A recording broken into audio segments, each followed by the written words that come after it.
이새의 줄기에서 한 싹이 나며 그 뿌리에서 한 가지가 나서 결실할 것이요 그 위에 여호와의 영 곧 지혜와 총명의 영이요 모략과 재능의 영이요 지식과 여호와를 경외하는 영이 강림하시리니 그가 여호와를 경외함으로 즐거움을 삼을 것이며 그의 눈에 보이는 대로 심판하지 아니하며 그의 귀에 들리는 대로 판단하지 아니하며 공의로 가난한 자를 심판하며 정직으로 세상의 겸손한 자를 판단할 것이며 그의 입의 막대기로 세상을 치며 그의 입술의 기운으로 악인을 죽일 것이며 공의로 그의 허리띠를 삼으며 성실로 그의 몸의 띠를 삼으리라.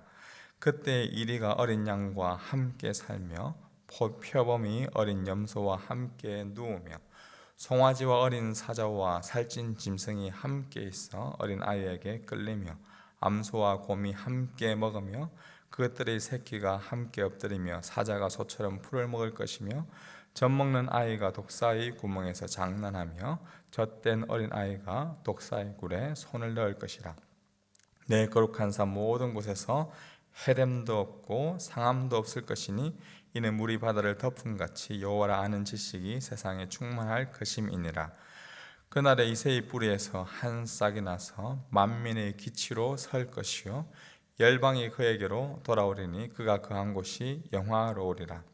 그날에 주께서 다시 그의 손을 펴사 그의 남은 백성을 아수르와 애굽과 바드로스와 구스와 엘람과 시날과 하막과 바다 섬들에서 돌아오게 하실 것이라. 여호와께서 열방을 향하여 기치를 세우고 이스라엘의 쫓긴 자들을 모으시며 땅 사방에서 유다에 흩어진 자들을 모으시리니 에브라임의 질투는 없어지고 유다를 괴롭게 하던 자들은 끊어지며 에브라임은 유다를 질투하지 아니하며 유다는 에브라임을 괴롭게 하지 아니할 것이요 그들이 서쪽으로 블레셋 사람들의 어깨에 날아 앉고 함께 동방 백성을 노력하며 에돔과 모압의 손을 대며 암몬 자손을 자기에게 복종시키리라. 여호와께서 애굽 해만을 말리시고 그의 손을 유브라데 하수 위에 흔들어 뜨거운 바람을 일으켜 그 하수를 쳐 7갈래로 나누어 신을 신고 건너가게 하실 것이라. 그의 남아있는 백성 곧 아수르에서 남은 자들을 위하여 큰 길이 있게 하시되 이스라엘 애굽 땅에서 나오던 날과 같게 하시리라.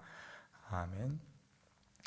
예수님의 성탄을 앞두고 특별 본문들을 살펴보고 있습니다. 오늘은 이사야 11장입니다. 개인적으로 이 성경에서 가장 아름다운 본문 중에 하나라고 여기는 말씀입니다. 이사야는 주전 700여 년 전에 활동한 선지자입니다. 지금으로부터 약 2700년 전이죠. 오래전에 그리스도에 대한 예언했던 그의 말씀이 700여 년이 지나서 정확히 다 성취되었습니다. 2000년이 지난 그 말씀이다. 우리가 그 말씀을 또한 우리가 보고 있고요. 더 나아가서 우리는 모세가 기록했던 3500년 전에 그 약속의 말씀이 지금 역사 속에서 이루어지고 있다는 것을 우리는 또한 경험하고 있습니다. 성경의 여러 약속들, 오늘날 우리의 생각으로 우리가 말씀을 볼 때 한편으로는 터무니없는 옛날 이야기다, 아니면 고리타분한 이야기다라고 볼 수도 있지만 그 약속이 성취된 그 과거의 역사들을 볼 때 한편으로는 반드시 하나님께서 약속하신 그 말씀이 이루어지구나라는 그 안도의 마음이 있을 뿐더러 또 한편으로는 반드시 이루어지기 때문에 두려움이 찾아오기도 합니다. 우리는 지구 그리고 이 남반구 이 뉴질랜드에 살고 있습니다. 우리가 살고 있는 이 지구는 이 태양계에 속해 있는데 이 태양과 지구의 거리가 약 빛의 속도로 이 8분 정도의 거리라고 합니다. 8분 전에 비추어진 그 태양의 빛이 지구에 도달할 때까지는 이 8분 정도가 걸리는 것입니다. 어젯밤 우리가 보았던 별들, 그 빛이 지구까지 도달하기는 아주 오랜 세월이 또한 걸렸습니다. 남쪽에서 바라볼 수 있는 이 정남쪽을 가리키는 남십자성도 우리 지구와 떨어진 거리, 태양계와 떨어진 거리가 한 1500광년 정도 된다고 합니다. 그러니까 1500년 전에 남십자성의 빛이 비추어진 것이 지구에 도달하기까지는 1500년이 걸린 것이죠. 그러니까 우리가 어젯밤에 보았던 남십자성은 1500년에 비추었던 빛입니다. 우리가 잘 아는 별세가 나란히 있는 오리온 자리도 800광년이 떨어져 있는데 800여 년 전에 비추어진 빛을 우리가 어젯밤에 보았던 것이죠. 그만큼 우주는 넓고 우리가 상상할 수 있는 그 이상으로 광활합니다. 그리고 한편으로 공간적으로 아주 멀리 떨어져 있는 그 별들의 빛이 우리가 살고 있는 지구에 도달해서 비추어진 것처럼 시간적으로 아주 먼 것처럼 보이는 이사야 선지자의 그 예언도 2700여 년 전에 그 예언도 700년 후에 이루어졌고, 또한 2023년을 살고 있는 우리에게도 지금 그 예언의 약속의 빛이 비추어지고 있음을 우리는 알 수가 있습니다. 곧 이 성경에서 모든 예언한 것들이 성취될 것을 또한 우리는 소망할 수가 있습니다. 예수님이 태어날 당시에 동방의 박사들이 별을 보고 찾아왔다라고 성경은 기록하고 있습니다. 그 동방의 박사들은 지금으로 치면 이 천문학자들입니다. 그들이 이상이 보아서 따라갔던 그 별들도 언제 그 빛이 비추어져서 지구에 도달하였는지 우리는 모릅니다. 오직 하나님은 아십니다. 그러나 그 별을 만드신 그분께서, 시간과 공간을 만드신 그분께서 무엇보다 이 시간과 공간 속으로 들어오셔서 우리와 함께 하셨다는 그 사실입니다. 시간과 공간을 만드신 분이 직접 시간과 공간으로 들어오셔서 성탄하신 것, 인류의 역사에서 가장 기이하고 신기하고 아름다운 일입니다. 오늘 우리가 읽었던 이사야 11장, 예수님이 태어나시기 700여 년 전에 이사야가 예수님에 대해서 예언한 말씀입니다. 1절 말씀해 보시면 이새의 줄기에서 한 싹이 나며 그 뿌리에서 한 가지가 나서 결실할 것이요. 이사야는 자기보다 앞선 그 300여 년에 앞선 다윗의 아버지 이새의 줄기로부터 한 싹이 나온다라고 말합니다. 상대적으로 덜 알려진 이새의 줄기라고 말하고 있습니다. 왜 다윗의 줄기라 말하지 않고 이새의 줄기라 말하고 있을까요? 칼빈을 비롯한 많은 학자들은 그리스도의 태어남, 이 메시아의 태어남이 그만큼 이 주류, 메인 주류가 아니라 비주류의 모습, 비천한 탄생, 비천한 삶이었다는 것을 이새의 줄기에서라는 표현으로 암시한다고 봅니다. 다윗 왕은 이스라엘에서 새로운 왕조를 일으킨 위대한 인물이었지만 이새는 베들레헴이라는 그 작은 시골에서 양을 치던 이름 없는 목자였습니다. 그런데 이 이새의 줄기에서 메시아, 그리스도가 태어날 것을 예언합니다. 여기 줄기에서 나온 싹이라는 단어는 새롭게 돋아난 어린 싹을 의미하는데, 아주 튼튼한 줄기에서 나온 싹이 아니라 잘려진 그루터기에서 잠깐 나온 연약한 싹을 의미합니다. 생명의 기운이라고는 조금 더 찾아볼 수 없는 비참한 형편, 완전한 멸망과 좌절 속에서, 그 그루터기 속에서 싹이 돋아나고 있습니다. 메시아의 탄생은 어떻게 보면 이스라엘에게서 있어서 정말 그랬습니다. 예수님이 오시기 전 이스라엘 상황은 어땠습니까? 이사야 시대 때 북이스라엘은 아수르에 의해서 멸망당했습니다. 남유다는 곧 이어서 바벨론의 포로로 끌려가 70여 년간 고초와 수치를 겪어야 했습니다. 포로에서 또한 돌아왔지만 부흥과 회복을 바랬지만 제대로 된 나라 하나 세우지 못하고 늘 정복당해야만 했습니다.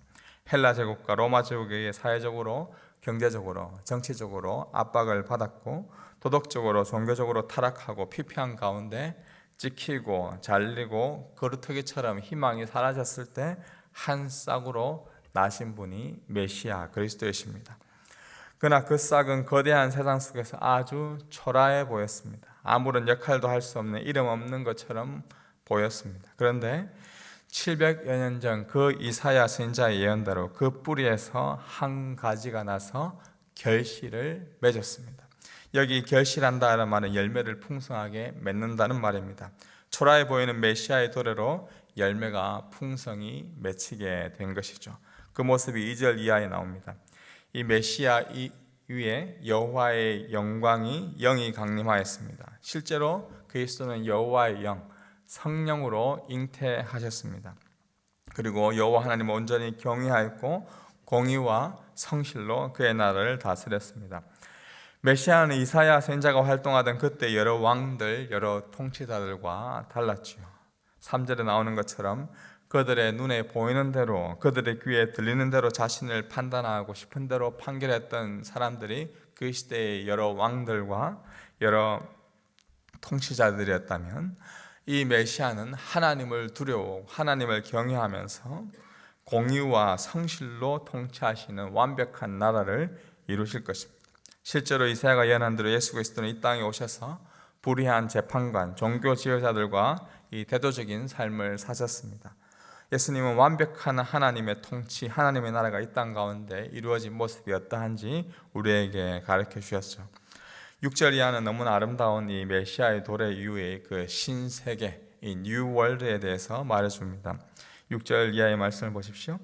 그때 이리가 어린 양과 함께 살며 표범이 어린 염소와 함께 누우며 송아지와 어린 사자와 살찐 짐승이 함께 있어 어린아이에게 끌리며 암소와 곰이 함께 먹으며 그들의 새끼가 함께 엎드리며 사자가 소처럼 풀을 먹을 것이며 젖 먹는 아이가 독사의 구멍에서 장난하며 젖된 어린아이가 독사의 굴에 손을 넣을 것이라.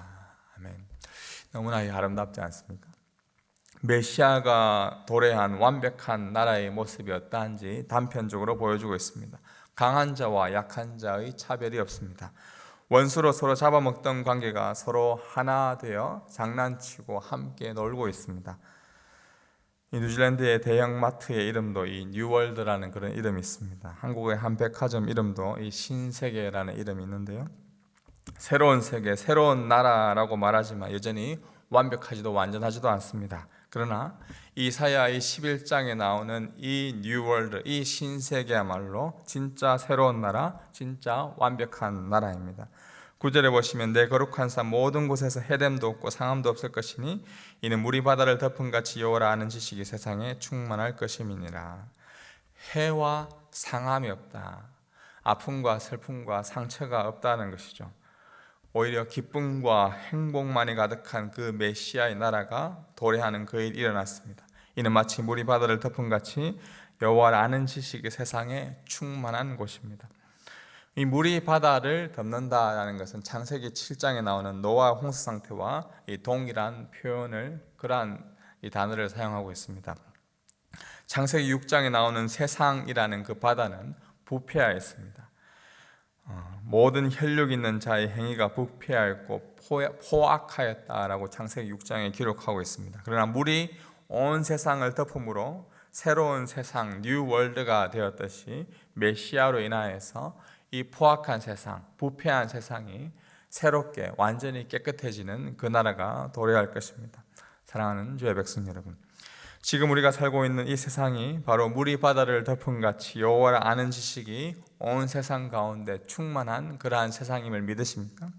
2000년 전 아기 예수로 오신 그 메시아가 왔다는 그 사실을 믿는 자에게, 그 빛을 본 사람들에게 펼쳐지는 세계가 바로 신세계입니다.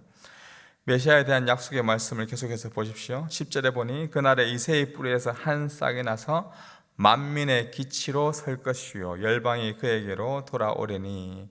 여기 주목할 단어가 이 만민의 기치다라는 표현입니다.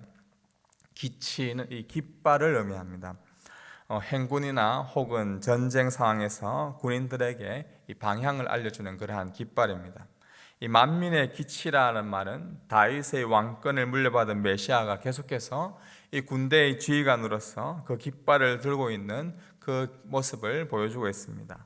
그런데 이 기치라는 단어가 민수기에 보면 모세가 불뱀에 물려 죽어가는 사람들에게 생명을 주기 위하여 이 불뱀의 모양으로 만들었던 그 놋뱀이 있는데, 그 놋뱀이 하늘에 들려졌다라고 할 때 그 기치라는 표현을 씁니다.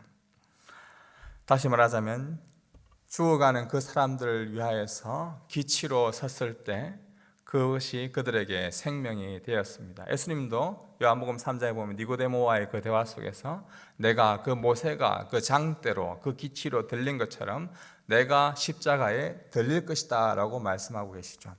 다시 말하자면 예수님이 십자가에 만민의 기치로 서 계셔서 많은 사람들이 돌아오게 하는 그 역할들을 하셨습니다. 예수 그리스도의 그 죽으심으로 말미암아 많은 사람들 열방이 그에게 돌아오게 된 것이죠. 이뿐 아니라 11절에 주께서 다시 그의 손을 펴사 그의 남은 백성들까지도 여러 나라에서 다시 돌아오게 하신다라고 표현합니다. 여기 11절에 나오는 이 돌아오다라는 말은 이 경제적인 용어인데 돈을 주고 물건을 사는 것을 의미합니다. 이스라엘 백성들이 출애굽할 때 어린 양의 피로 장자의 재앙을 면했던 것처럼 출애굽할 때 어린 양의 피로 장자의 재앙이 면한 것처럼 어린 양으로 오신 예수님이 열방 위에 온전한 값을 다 지불하였기 때문에 열방이 그에게 돌아오게 된 것입니다. 그 예수 그리스도의 그 깃발의 기치, 예수 그리스도께서 돌아오게 하신 그 은혜로 말미암아 우리가 이 자리에 교회로 다시 회복하고 돌아올 수 있게 되었음을 믿으시기 바랍니다. 이뿐만이 아닙니다. 서로 싸우고 원수 관계에 있던 남유다와 에브라임인 북이스라엘이 또한 화해하고 질투가 사라지고 괴롭힘이 없어집니다. 괴롭히고 압제하던 자들을 반드시 하나님께서는 심판하십니다. 15절 16절에 나오는 것처럼 남아있는 백성들을 출애굽할 때와 같이 다시 놀라운 구원의 역사를 보게 하실 것을 약속하고 있습니다. 이 모든 일이 언제 일어나고 있습니까? 이새의 줄기에서 나온 새싹이신 메시아 예수 그리스도가 이 땅에 오셨을 때입니다. 이미 2000년 전에 이 땅에 오신 메시아가 아기 예수로 성탄하신 그 일로 말미암아 우리가 그 악의 구렁텅이 많은 열방과 이방 속에서 압제당하던 그 속에서 우리는 다시 돌아오게 되었습니다. 예수님이 다스림과 통치 안에 이미 우리는 약속의 말씀을 믿고 살아갈 때 그 하나님의 나라가 우리 가운데 임하였음을 믿으십시오. 700여 년 전 이사야 선지자의 말이 잠깐 빛을 낸 듯하지만 그 빛이 700년 후에 확실히 이스라엘 땅을 비추었고 2000년이 지난 지금도 그 빛이 온전히 빛나고 있습니다. 약속의 빛이 희미해 보이고 작아 보이고 초라해 보여도 그 약속의 말씀은 반드시 성취되고 이루어집니다. 2023년 오늘날 우리가 살아가는 그 현실, 교회의 모습을 볼 때 세상의 모든 광대하고 과학과 기술의 의학의 발전들을 바라볼 때 이 교회의 모습은, 교회의 약속의 말씀은 점점 더 초라해지고 피폐하고 황폐한 것처럼 전혀 터무니없는 말처럼 보일지 몰라도 약속의 말씀은 반드시 이루어질 것입니다. 그 약속의 말씀을 믿고 감사와 기쁨으로 성탄을 맞이하는 주의 백성 되기를 주님의 이름으로 축복합니다. 우리 새 찬송가